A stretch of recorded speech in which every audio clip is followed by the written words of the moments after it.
మెదక్ జిల్లా వెల్దుర్తి మండల కేంద్రంలోని కస్తూర్బా గాంధీ బాలికల పాఠశాల కళాశాలలో బుధవారం బదిలీపై వెళ్తున్న ఉపాధ్యాయుల్ని ఘనంగా సన్మానించారు. ఇటీవల సాధారణ బదిలీలో భాగంగా ఫిజికల్ డైరెక్టర్ కమల, ఉపాధ్యాయులు నర్సమ్మ, మంజుల, రేఖ, రాణి, స్వరూప బదిలీ కాగా నేడు వారికి వీడ్కోలు సమావేశం నిర్వహించారు. అధికారులు, ప్రజాప్రతినిధులు, విద్యార్థులు వారిని ఘనంగా సన్మానించారు. విధి నిర్వహణలో బదిలీలు సహజమని, ఎక్కడ విధులు నిర్వహించిన విద్యార్థులకు సరైన సేవలు అందించాలని సూచించారు. గత కొన్ని రోజులుగా విధులు నిర్వహించిన ఉపాధ్యాయుల సేవల్ని వారు అభినందించారు. ఈ కార్యక్రమంలో మండల విద్యాధికారి యాదగిరి, కస్తూర్బా ప్రిన్సిపల్ ఫాతిమా, ఏడీ విజయలక్ష్మి, జీసీఈసీ సుకన్య తదితరులు పాల్గొన్నారు.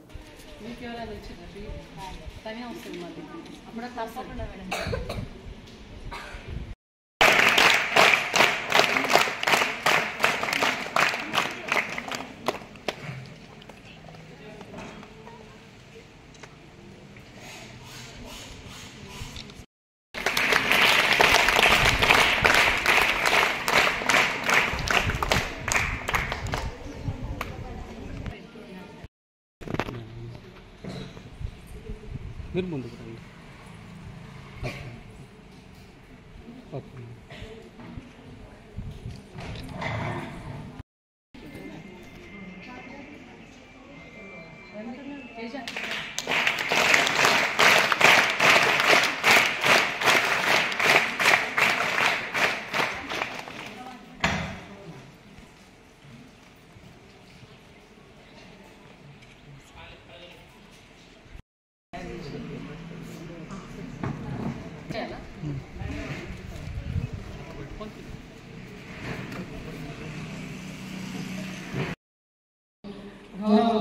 ఏడీ అండ్ ఫెలో మేడం గారికి మరియు వెల్దుర్తి మండల విద్యాధికారి అయినటువంటి శ్రీ అలయ్య సార్ గారికి మరియు ఈ పాఠశాల ప్రత్యేకాధికారికి మరియు నూతనంగా ఈ పాఠశాలకు ఇచ్చేసినటువంటి మాసాయిపేట కేజీబీ ప్రత్యేకాధికారికి మరియు ఈనాడు మన అందరి నుంచి వీడ్కోలు పొందుతున్నటువంటి టీచర్లకి మరియు ఈ పాఠశాల ఉపాధ్యాయులకి, అదేవిధంగా నూతనంగా మాసాపేట పాఠశాల ఎంచుకొని ఇక్కడ విధులు నిర్వహించడానికి వచ్చినటువంటి నూతన టీచర్లందరికీ కూడా హృదయపూర్వక నమస్కారం. మరియు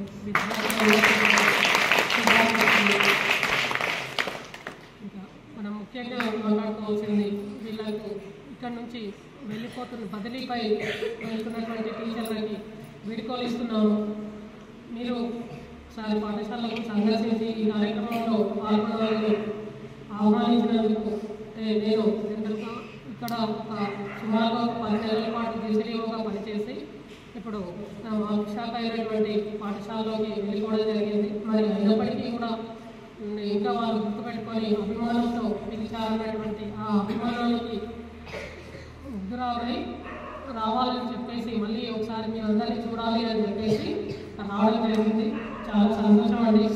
అయితే మరి మన టీచర్స్ అంటారు వెల్దుర్తి అంటే ఒక టీజీబీలో బాగా నడుపుతున్నటువంటి పాఠశాలగా పేరుందండి. నేను నా డ్యూటీలో భాగంగా మొదటిసారి వెల్దుర్తిని సందర్శించినప్పుడు పాఠశాల చాలా చక్కటి వాతావరణంలో నీట్నెస్తో ఉందండి. నేను సందర్శించినటువంటి ఒక 4-5 కేజీబీలు చూసిన తర్వాత వెల్దుర్తికి రావడం జరిగింది. కానీ మిగతా కేజీబీలు అన్నిటికన్నా కూడా నాకు బెస్ట్ వన్గా వెల్దుర్తి కనబడింది. కాకపోతే ప్రత్యేకాధికారులు మరియు ఇక్కడ పనిచేస్తున్నటువంటి టీచర్లు అందరి యొక్క గ్రూప్ అంటే టీం వర్క్తోనే అది సాధ్యమవుతుంది. అంటే అందరినీ అలా ఒక టీం వర్క్తో కలిసికట్టుగా ముందుకెళ్ళి విజయవంతంగా మీ పాఠశాలని చాలా చక్కగా ముందుకు నడిపించినందుకు అందరికీ అభినందనలు. మరి బదిలీ అన్నది ఎవరికైనా సర్వసాధారణమే.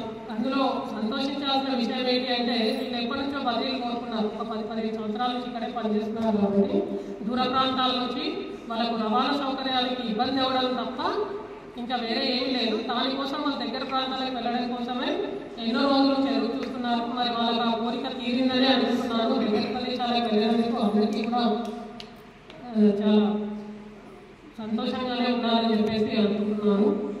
మరి ముఖ్యంగా మనం గుర్తుంచుకోవాల్సినటువంటి ఒక విషయం ఏంటి అంటే సార్ ఇంతకుముందు చెప్పినట్టు మనం ఇక్కడ నుంచి వెళ్ళినా ఉన్నా కూడా పిల్లల మనసుల్లో సుస్థిర స్థానం సంపాదించుకోవాలండి. ఒక టీచర్ అంటే ఒక టీచర్కి ఉన్నటువంటి గౌరవప్రదమైనటువంటి వృత్తి ఇది మన టీచర్ జాబ్ అనేది. కాబట్టి దీంట్లో మనం ఎంత లబ్ధి పొందుతున్నామో అన్నది కాకుండా మన కర్తవ్యం ఏమిటి అని ముఖ్యంగా సమయపాలనను పాటిస్తూ ఒక టీచర్కి కావాల్సింది మొదటి లక్షణం సమయపాలన. ఆ సమయపాలనను పాటిస్తూ మన పని మనం చేస్తూ వెళ్ళడం. ఒక టీచర్ అంటే ఇంకొకరికి చెప్పే విధంగా ఉండాలి, ఇంకొకరికి ఆదర్శంగా ఉండాలి తప్ప వేరే వాళ్ళతో మన పనులు ఇది చేయు అది చేయు అని చెప్పించుకునే స్థితిలో ఏ టీచర్ ఉండకూడదు అనేటటువంటిది నా ఉద్దేశం అండి. ముఖ్యంగా అదే రీతిలో మీరు టీం వర్క్తో ఎవరి పని వాళ్ళు చక్కగా చేసుకుంటూ ముందుకు వెళ్ళాలని చెప్పేసి నేను అనుకుంటున్నాను. అదేవిధంగా మీరు ఎక్కడికి వెళ్ళినా కూడా అవే సేవలను కొనసాగించాలి. మరి ఇక్కడ పనిచేసి వచ్చినటువంటి టీచర్లు మెదక్ జిల్లా కేజీబీలో పనిచేసినటువంటి టీచర్లు అంటే ఒక కమిట్మెంట్ పంక్చువాలిటీ ఉంటుంది అనే విధంగా మీరు ఎక్కడైనా ఉండాలని చెప్పేసి ఆశిస్తూ ఉన్నాను. అయితే మరి ఇంకొక చిన్న విషయం ఏంటంటే మీ ఎస్ఓ గారు ఇంతకుముందు అన్నట్టు మరి మార్చిలో మాకు ఈ రకరకాల పనుల కోసం అమౌంట్ శాంక్షన్ చేసి ఎలాంటి ఇబ్బందులు లేకుండా అందుకు కృతజ్ఞతలు అనేవి చాలాసార్లు గుర్తు చేస్తున్నారు. కానీ అందులో మా యొక్క గొప్పతనం ఏమీ లేదండి. ఎందుకంటే ఇక్కడ ఎస్ఓగా మీకు వచ్చినటువంటి డైట్ బిల్స్ని వాళ్ళు మీకు మెనూను ఫాలో అవుతూ, ఇంతకుముందు సార్ చెప్పినట్టు ఎప్పుడు వచ్చినా మెనూ ఫాలో అవుతున్నారు. మెనూ ఫాలో అవుతూ ముఖ్యంగా విద్యార్థులకు సరిపడా భోజనం వడ్డించండి, పరిశుభ్రమైనటువంటి భోజనాన్ని వడ్డించండి అని మేము కూడా చెప్తూ ఉంటాం ఖచ్చితంగా. మరి అటువంటి విషయాలపై వాళ్ళ పైన ఎలాంటి ఒత్తిడిలు వచ్చినా కూడా మీ కడుపు నింపుతూ రూపాయి దాచుకొని మీరు జమ చేసుకున్నటువంటి డబ్బులు ఎవరు మీకు ఇవ్వలేదు, మీలోంచి మీ కడుపు నిండా పెడుతూ వాటిని ఒక మంచి ముందు చూపుతో జాగ్రత్తగా భద్రపరుచుకున్నటువంటి డబ్బులు చివరి మూమెంట్లో మనకు రిట్రైవల్ అయిపోయేటటువంటి అవకాశం ఉంది. మరి పాఠశాలను ఒక అధికారిగా మేము సందర్శించినప్పుడు రకరకాల సమస్యలతో మీరు బాధపడారు సార్ చెప్పారు, మేడం గారు కూడా వీరయాన్ని మేడం గారు చెప్పారు. కాబట్టి మీరు పిల్లలు చదువుకోవాలన్నదే ముఖ్య ఉద్దేశము. పిల్లలు ఇక్కడ ఉన్నది పేద పిల్లలు కాదు, అర్థమైందా? పేద అని ఎప్పుడు అనుకోవద్దు. మనకు మంచి హృదయం ఉన్న వాళ్ళందరూ గొప్పవాలి. మంచి హృదయం లేక ఒకరి ఈర్ష కానీ ఒకరిని నష్టపరచాలని కానీ అలాంటి నెగిటివ్ ఉన్న వాళ్ళే పేదవాళ్ళు. అర్థమైందా? డబ్బులు కాదు ఇక్కడ, మంచి హృదయం మంచి మనసు ఉన్న వాళ్ళు ఏంటి చెప్పండి, గొప్పవాళ్ళు.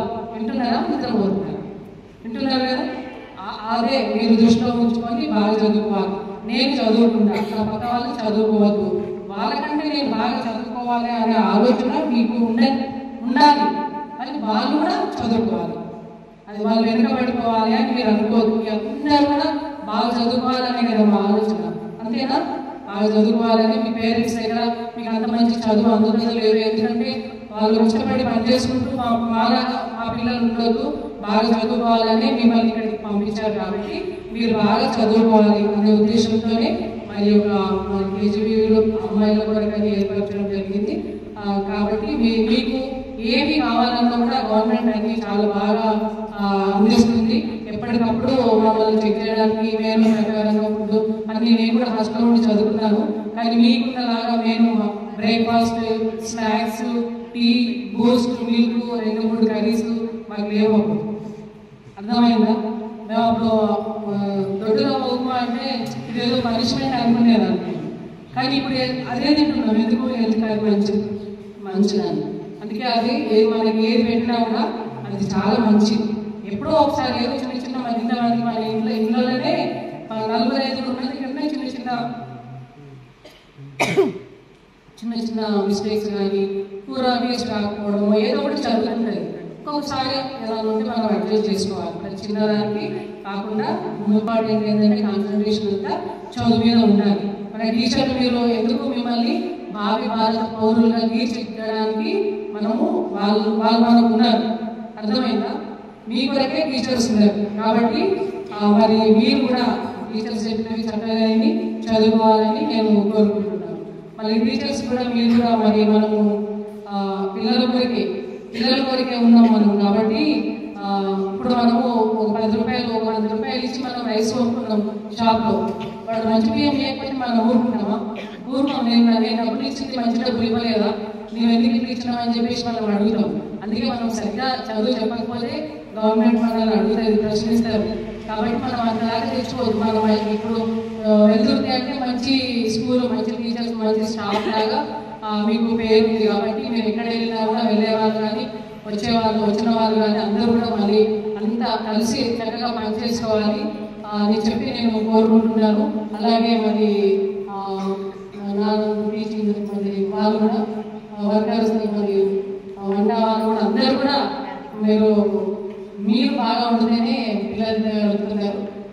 కొంచెం రైస్లో కూడా చక్కగా ఏం లేకుండా చక్కగా చూసుకుని ఆ పిల్లలకు మంచిగా చేయండి. నీట్నెస్ క్లీనింగ్ కూడా చేసేవాళ్ళు కూడా చాలా చక్కగా ఉంది. స్టార్టింగ్ వచ్చినప్పుడు కూడా ఒకసారి ఏంటంటే చూసినప్పుడు అన్ని కొంచెం మరకలుగా అలా ఉండింది.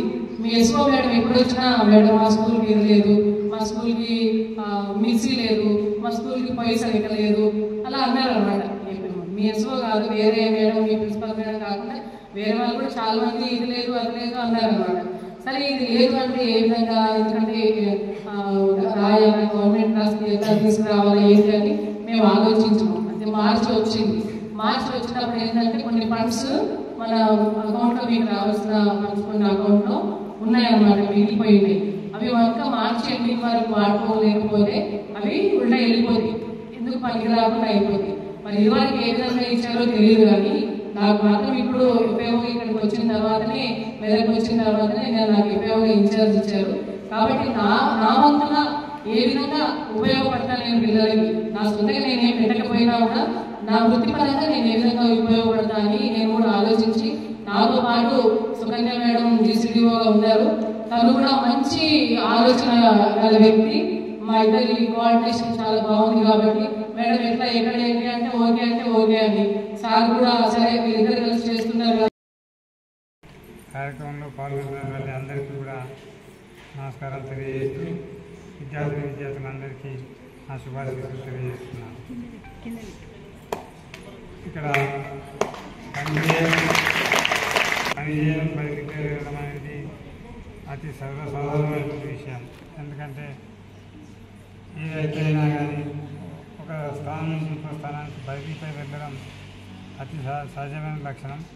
కాకపోతే ఒక మెమొరీస్ని తీసుకుపోవాలనేది నా ఆలోచన. ఇక్కడి నుంచి వెళ్ళేటప్పుడు ఒక అద్భుతమైన మెమొరీస్ని వెంబడి రావాలి. పిల్లలకు చేసినటువంటి సేవలు కానీ, పిల్లలు మీ నుంచి పొందినటువంటి ఎడ్యుకేషన్ సిస్టమ్, జ్ఞానం జీవితంలో వాళ్ళు ఎప్పటికీ గుర్తు చేసుకునేటట్టుగా ఉండాలి. మరి అదే కోణంలో పనిచేసినట్టుగా నేను భావిస్తున్నాను. నాకు తెలిసిన ఈ ఇప్పుడు సిఆర్టీలు అందరూ కూడా బయలుదేరిన టీచర్స్ అందరూ కూడా వాళ్ళ అపాయింట్మెంట్ అయిన నుంచి నేను గమనిస్తూనే ఉన్నాను. ఇక్కడే నేను లోకల్లోనే ఎన్జిఓగా 2017లో తీసుకున్నప్పటికీ అంతకన్నా ముందు కూడా నేను ఇక్కడ హెడ్ మాస్టర్గా పనిచేయడం జరిగింది. మళ్ళీ ఒక గ్రామస్తునిగా ఇక్కడ పాఠశాల పనితీరును అబ్జర్వ్ చేయడం జరిగింది. చాలా చక్కగా నిర్వహించారు.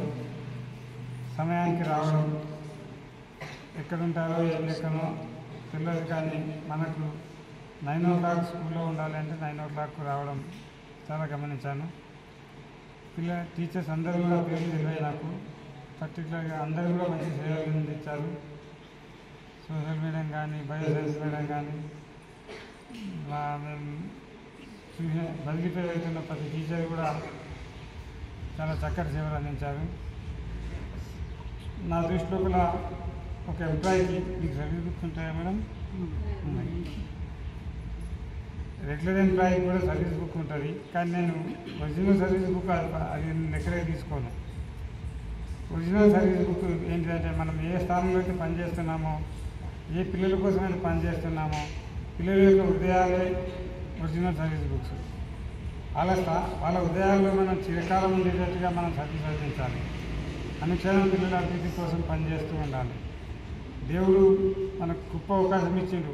మీరు ఇక్కడ సిఆర్టీ అని, పీజీసీఆర్టీ అని ఇంకేదేదో చెప్పుకుంటుండొచ్చు మనం పోస్టుల ప్రకారం, కానీ పిల్లల దృష్టిలో ఆ సిఆర్టీలు, ఎస్ఓలు అవి ఏం గుర్తుపెట్టుకోరు.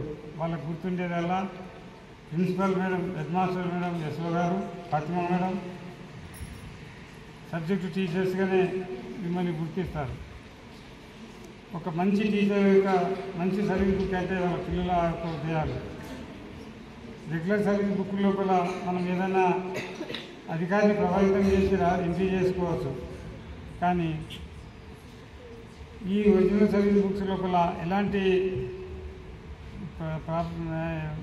దేనికి కూడా లొంగకుండా చాలా చక్కగా పాఠాలు చెప్పినటువంటి టీచర్స్ను, చక్కటి ప్రవర్తన నేర్పినటువంటి టీచర్స్ను గుర్తుపెట్టుకుంటారు. కాబట్టి పిల్లలంతా గుర్తుపెట్టుకుంటారు. కాబట్టి ఇటు పిల్లలను కూడా పిల్లలతో ప్రేమానురాగాలుంటూ వాళ్ళ పేరెంట్స్ వచ్చినప్పుడు కూడా ఒక మంచి వాతావరణంలో ఉంటున్నారు మా పిల్లలు.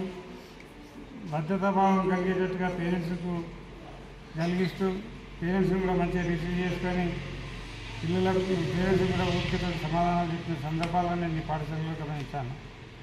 చాలా చక్కగా నిర్వహించారు. నేను చేసిన ప్రతి సేవను నేను ఒక గ్రామస్తుడిగా కూడా మిమ్మల్ని ప్రత్యేకంగా అభినందిస్తున్నాను. ఎందుకంటే చాలామంది ప్రజలు చెప్తారమ్మా, నేను చాలా సందర్భాల్లో వచ్చాను. ఒకరోజు సండే జీవు గారు ఫోన్ చేయగానే ఎవరికి చెప్పకుండా నేను ఒకరోజు రావట్లేదు. ఆ రోజు కూడా మెనూ ప్రకారం భోజనం ఉందా లేదా చూడండి, మంచిగా పెడుతున్నారా లేదా చూడండి అంటే నేను వచ్చి చెక్ చేసి అదే రోజు రిపోర్ట్ రాసి పంపించాను. చాలా చక్కటి వాతావరణం కనిపించింది ఇక్కడ. పిల్లలు కూడా ఒక డిసిప్లిన్ ప్రకారం ఆ మెనూ ప్రకారం మెనూ కూడా చూసి మెనూ ప్రకారం వడ్డన చేస్తున్నారు. అది పిల్లలకు పెట్టేదానికి మరి టేస్ట్ ఉందా లేదా అని నేను మీతో పాటు కూడా కూర్చొని తినడం జరిగింది. గతంలో ఒకసారి ఒక సమస్య వచ్చినప్పుడు జేసీ గారు కూడా ఈ పాఠశాలను సందర్శించారు. ఆ సమయంలో కూడా వాళ్ళు జిల్లాధికారులు రాకముందుకే నేను ఇక్కడికి వచ్చి మీతో మాట్లాడి ఇక్కడే కూర్చొని తింటున్నాను పిల్లల మధ్యలో. సారు ఆ రోజు కూడా గమనించాను, చాలా చక్కగా నిర్వహించారు.